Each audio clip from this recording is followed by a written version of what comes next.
రమ్మని అంటున్నాం.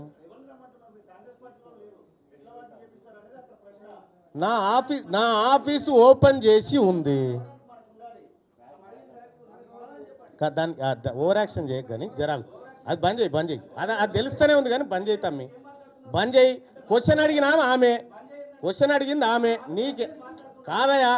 క్వశ్చన్ అడిగింది ఆమె, ఎవరు?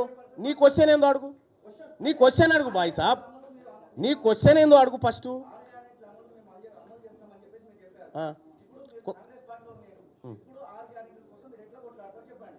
ఆమె అడిగిన క్వశ్చన్ నీకు అర్థం కాకపోతే, సోదరు అడిగింది ఏంది? 6 గ్యారంటీలు అమలు చేయకపోతే నా దగ్గరికి రండి.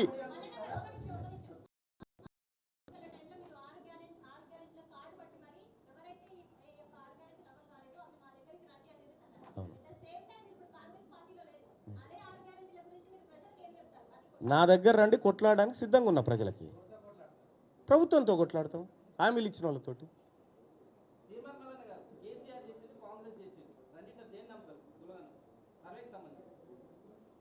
కేసీఆర్ చేసినది కొంత పర్ఫెక్ట్గా అనిపించింది. అయితే బయట పెట్టలేదు కానీ ఆ ఎంహెచ్ఆర్డి వెబ్సైట్లో ఉన్నాయి అవి, మొత్తం లేకుండా లేవు. ఇప్పుడు డౌన్లోడ్ కొడితే అందరికి వెళ్తాయి అవి. ఈ కేసీఆర్ గాడప ఇంకో గాడప నాకెందుకు బాయ్ సాబ్, బీసీల దిక్కు అయితే గాడప మారింది.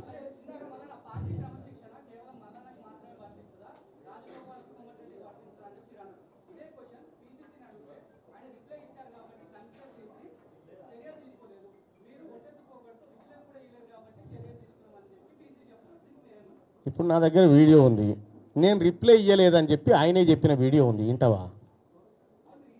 ఎందుకంటే కోమటిరెడ్డి వెంకటరెడ్డి గారే చెప్పిండు ఈ మాట, నేను రిప్లై ఇయ్యను, ఏం చేసుకుంటావో చేసుకోపో, గీలకిస్తానా అని చెప్పి పోయిండు. ఇయ్యలేదు బాయ్ సాబ్, అది ఇయ్యలేదు. అంటే వాళ్ళకో న్యాయం మాకో న్యాయం కాదు కదా, అట్లా. మా రథం లాగడానికి ఆమె కూడా వస్తాంటే మేమెందుకు వద్దంటాం? బీసీ ఎందుకంటే ఇన్ని రోజులు మిమ్మల్ని మోసినాం కదా, ఇప్పుడు మమ్మల్ని కూడా మోయాల్సినటువంటి సమయం ఇక అనివార్యంగా అందరు కూడా బీసీ చెప్పని చేయాల్సిందే.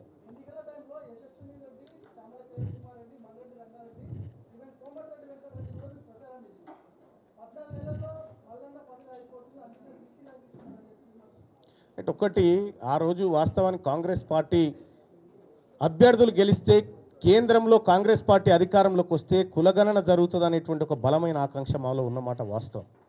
దానికోసం మేము చేయాల్సినటువంటి పనులన్నీ చేసినాం. వాళ్ళని గెలిపించుకోవడం అంటే రాహుల్ గాంధీ గారిని గెలిపించుకోవడం అని చెప్పినాం కూడా. సో కాబట్టి నేనేమంటున్నా, కాంగ్రెస్ పార్టీ అధికారంలోకి రావడానికి రాహుల్ గాంధీ గారిని ప్రధానమంత్రిని చేయాలనేటువంటి ఆకాంక్షతోటి చాలా వర్క్ చేసినాం. కానీ దురదృష్టవశాత్తు ఆయన ప్రధానమంత్రి కాలేకపోయారు.